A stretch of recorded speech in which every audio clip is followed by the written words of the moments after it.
Okay, thank you everyone. Can everyone see and hear us all right? Yes. Yeah. Yes, right. Perfect. Great. Well, it's an honour to represent South Australia at the National Awards. Thank you very much. Today we're going to talk about two projects that make up our submission and that we feel could be replicated in other parts of the country: the Mount Gambier Reuse Market and Recycled Runway program. So firstly, the reuse market. Well, what is a reuse market? Think tip shop, salvage yard, that kind of thing, but a bit nicer. So we sell anything and everything secondhand, from building materials, bikes, furniture, electrical items. We even had someone donate a car and we sold that. Items are dropped off at the waste transfer station, which is right next door to the reuse market, and then the items are sold at the reuse market. So a bit of background: we did used to have a salvage yard in Mount Gambier that was run by a not-for-profit group and run for quite a few years, but ended up shutting down for various reasons in 2012. But the site was owned by a council. But once that salvage yard shut down, council were going to sell that property. But some of us felt that was a lost opportunity because quite a large property with a big yard, big sheds, and to buy something or build something like that from scratch would be quite a lot of money. So we worked with management and with council to hold on to the site and do some investigations about whether something like this could run again. So after that, council resolved to seek a not-for-profit to run the facility, because normally they are run by not-for-profits around the country. We put out an expression of interest twice, but for various reasons that didn't really work out. So we then did some investigations on running it as a council-run facility, which there are a few around the country like that, not many, but there are some. After those investigations, council then resolved to run it ourselves. So after a lot of preparations, it opened in October 2018, so a couple of years ago. So far, I've diverted over 210 tonnes away from landfill. So one of the main reasons for starting the reuse market was a lot of these materials are going to landfill. People couldn't be bothered selling the items, so they'll just come to the transfer station, throw everything into the landfill skip, and it was just a waste of all these good items. So we do take almost everything, almost anything and everything. Electrical items we test and tag so they can be resold, and it's extremely popular. So when on the open days, we get huge crowds outside the gate and everyone rushes in, which has been a challenge since COVID, but it's been a very popular site with the community. How's it run? It's run by council staff, so council staff manage it. They sort the items, price them, upcycle. We have volunteers who come in and they clean the items and then set them out on the site. We also have a youth program where students who don't fit into conventional high school go through part of this other program. They come in and they sort items and they do upcycling and things like that. Since COVID, we also hired some people who lost their jobs because of the pandemic, and so they're now working at the reuse market and some other places. And we keep the prices pretty low, so it's probably one of the only places in town you could come in with spare change in your pocket and come out with a handful of items. So yeah, one of the main reasons was that all this kind of material would go to landfill, so people couldn't be bothered selling this stuff or giving it away. They'll just throw it out. So that was one of the reasons. The other was to provide opportunities for people to be able to buy things for cheap. So a lot of people who don't have much money, they can come to the reuse market and kind of deck out their house or whatever they need for very little money. One of the reasons we called it a reuse market was because salvage yard, tip shop doesn't really appeal to a lot of women particularly. We wanted it to appeal to everybody, men and women and everyone.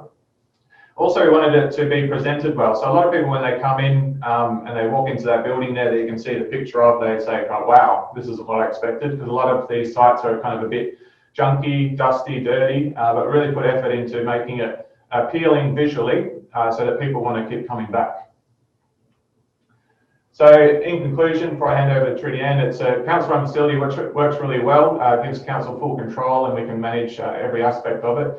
We take the items for free at the waste transfer station, which also gives our residents a kind of a bulky waste, hard waste option for good quality items. We keep the prices very low, and the presentation and the name attract a whole variety of customers of all ages. Now I'll hand over to Trudy Ann, who's going to talk about the Recycled Runway program. Thank you. And Recycled Runway is really just trying to address clothing waste. So the reuse market doesn't take clothing, so we're looking at clothing waste with this Recycled Runway, and we've run it for about 8 years. It's a fundraiser and a contest. It's a sewing contest, so essentially. So part of the motivation for this was about 8 years ago when I started working with the op shop and just saw all the clothing coming into the op shop not being sold. So, you know, salvos say only about 14% gets put out. So there's a lot of volume of material coming through, not considered suitable to sell, or perhaps after a while just hasn't sold. And it's all collected by some groups. One of them, the big ones in Australia, is Statewide, and Statewide motor around in their truck and collect all of this stuff, which is good. It gives all this clothing another chance, but there's a lot of emissions being produced in all that travel, and it's happening at an op shop near you. So I asked Statewide what happens to it. They said they don't sort it here, it all gets sent straight to Malaysia, and it's sorted there on the proviso that Statewide bring back to Australia anything that the company in Malaysia can't use. And that has traditionally run at about a quarter. So that got me really thinking about how Asia is usually the place, the birthplace of a lot of this material and these garments.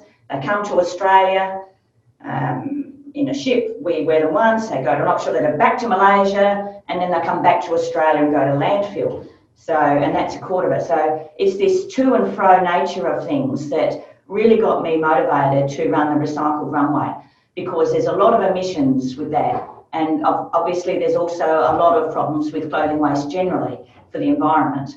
So let's see, we'll go to the next screen. So we started doing things like, I've got these on the table here too, but we've got bra purses, masks, hankies, heat bags, and we're just looking at all that stuff that's not suitable for sale, that might have some really good fabric, but might have a tear or a hem down or something wrong with it. And a lot of t-shirts that are wrecked, so I've made t-shirt yarn and crocheted that up into this like flamingo rug. I'm getting some more ideas with that sort of thing as we go along. And then there's the contest itself. So a lot of those things just sold on the day. The contest itself, if you have a look at the photo on the left, that's like your starting point. So the contestants get a recycled denim bag from jeans, you know, and then I put these garments in and I've matched them all up, and they're all a bit wrecked. Something's not quite right with them all. That plum sort of knitwear thing at the bottom there, like a machine wash knitwear, had half of the back missing and part of the sleeve missing. And the shoes are some vintage old shoes with the heels off and things like that. So there's something in this on these garments that's just not going to sell. And then the contestants create a new outfit, and that shot on the right there is the contestant's daughter modelling the new outfit that she was created. So the runway there and that shot there, you can see we have a big event, and that is sort of brings in that little bit of glam to the recycling. Instead of making it a bit boring, we have this sort of all the friends and family of the contestants and the models come in and watch the event, and some community members come too. We have youth involved, like you see Lauren was modelling for her mum there. She was a contestant herself in another year in the high school category, and we had a Battle of the Schools trophy. We're trying to get the young people to have a look at op shops and to have a look at upcycling as well. So that was part of it. We had a 1930s, 40s theme tying in with Agatha Christie's 100 Years. And so you can see that the contestant there has created something, you know, that was the 1930s Dust Bowl type outfit from the United States that she's modelled that outfit on. And we had some vintage cars outside this year for, you know, from the 1930s, and it looked just wonderful. People came in and you saw these vintage cars. Sometimes we've had pop-up op shops. We had one this year again. We have community groups coming in depending on what the theme is. And so there's a lot of excitement about it all. It's all very positive. It's all fun. And everyone likes a bit of a dress up, and a lot of the crowd come along dressed up. So we had a plastic-free event this time, most times, and I get through the op shop. I work out a lot of the wine glasses, and then we ask people to bring their own for COVID safety as well. We bought some biodegradable, compostable bowls and plates, and we serve lots of food and drink on the night.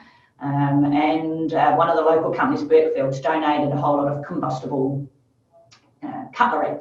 And so we try not to produce any landfill, and we're trying to stop landfill. And I guess what else? Perhaps I'll show Well, next year the theme is Africa, so we're doing a safari to Africa, and we're already got some community groups involved with that. Now, if we can go off the PowerPoint, I'll just show a couple of items out of this.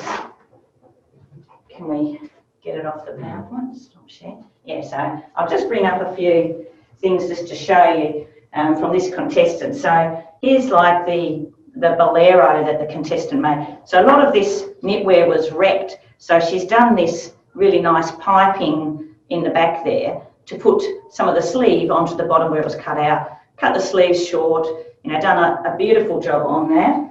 And then the shoes, just to give you a bit more of an up front there, she's covered the shoes sort of make them in the theme of the 1930s, and she put another little sort of cap on the bottom of them where they were a bit wrecked.